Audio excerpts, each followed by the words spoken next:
Welcome to the Walton News Network. I'm your host today, Dante Walton, and on to today's news stories. Earlier this week, the nominees for the 2020 Game Awards were announced. Not too surprisingly, The Last of Us Part 2 received the most nominations, and it was one of the 6 games nominated for Game of the Year, alongside Hades, Ghost of Tsushima, Final Fantasy VII Remake, Doom Eternal, and Animal Crossing New Horizons. I don't doubt that any of these games are worthy of being nominated, but I can't help but point out the games that weren't nominated.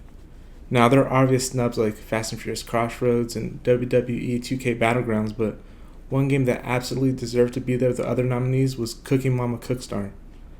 I don't think I have to explain myself here, but in case there are still some non-believers out there, I'll list some of the bullet points. 1. The game can cause your Switch to overheat, providing an extra level of interactivity with the game. You can cook something on your Switch while cooking something on your Switch. Genius. Number 2. It's more than just a game. It can also be used to mine cryptocurrency. And 3. The game was so great that the developers removed any mention of the game from their website, probably because they know that they'll never live up to the masterpiece that is Cooking Mama Cookstar. And if that doesn't deserve to be nominated for Game of the Year, I don't know what does. In other disappointing news, Nintendo has sent a cease and desist order to the Big House to shut down an upcoming online Super Smash Bros. Tournament.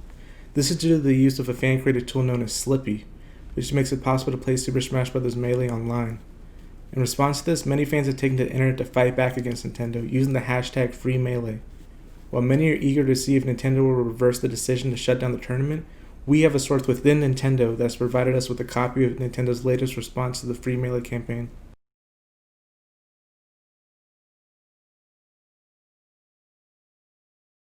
Well, there you have it, folks. Nintendo does not seem to be backing down. And Smash tournaments were not the only thing shut down by Nintendo this week. They have also asked those to please refrain from bringing politics into Animal Crossing New Horizons.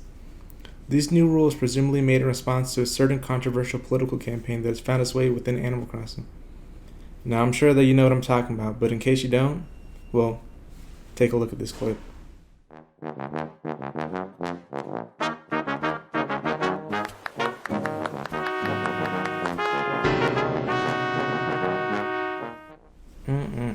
You hate to see it. I'll be honest, if I were in Nintendo's shoes, I too would ban such divisive political action. Moving on.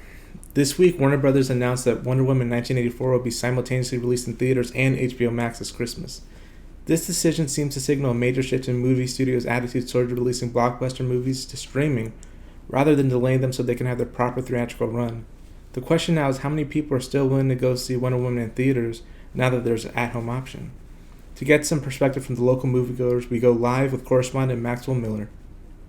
Maxwell, what did this gentleman have to say about this? Maxwell, you have to move the camera up a little bit. Are you sure the mic is hooked up properly there? We're having a bit of trouble hearing what he has to say. We seem to have lost Maxwell there. Apologies for that, audience. Due to budget cuts, we had to let go of the camera and mic operator, so the reporters now have to do that themselves. Anyway, many are wondering if Disney will follow suit and release Black Widow. Oh, it seems that we're back with Maxwell Miller. Max, what can you tell us about... And it's somehow even worse now. Maxwell, can you hear me? Raise the camera. Max, plug in the microphone. Maxwell. Maxie. Maxwell Miller. Will you fix the damn camera? Let's just move on to the next story. With the release of the Tom and Jerry movie trailer and news of a live-action version of Pink Panther and Lilo and Stitch, now is the time to shine a light on a portion of our population who usually suffer in silence. I'm of course talking about those who have been traumatized by the many times Hollywood has turned cute cartoon characters into creepy computer-generated monstrosities. This underacknowledged group live in constant reminder of seeing movies such as Garfield with Bill Murray, or Garfield: A Tale of Two Kitties with Bill Murray. Now Hollywood. The next time you try to cash in on a random cartoon franchise, remember that you are scarring the minds of innocent viewers. These people are not just customers. They are our sisters and brothers. There are our sons and daughters. There are our creepy aunts and uncles. Now for our final story of the night. Taron Egerton has been announced as the lead in the new Tetris movie. Now, there have been conflicting reports as to who Egerton will play in the movie, as some believe he'll be playing the L blocks, but I and others assume that he will naturally be playing the S block. But the one thing I do know is that no matter which Tetris block he'll play, I'm sure. Excuse me, I'm now getting word that Taron Egerton will indeed not be playing a Tetris block, that the movie is set about one of the developers of Tetris. Well, that's boring. Next segment. It's time for review.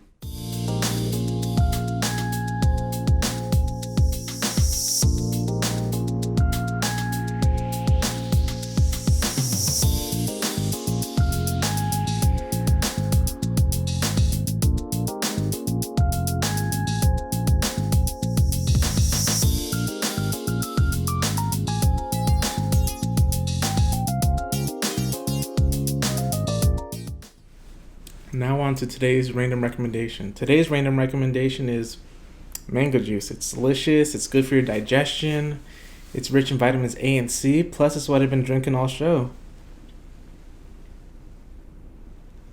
Oh, who am I kidding? I can't afford to fill these mugs. That's why I want to ask you to consider buying our merch. That's right! Starting now, you can buy Walton News Network merchandise. All you need to do is visit the link below. And while you're at it, please leave a like on this video and subscribe for more news and gaming content. That's all for tonight, folks. Good night and good riddance.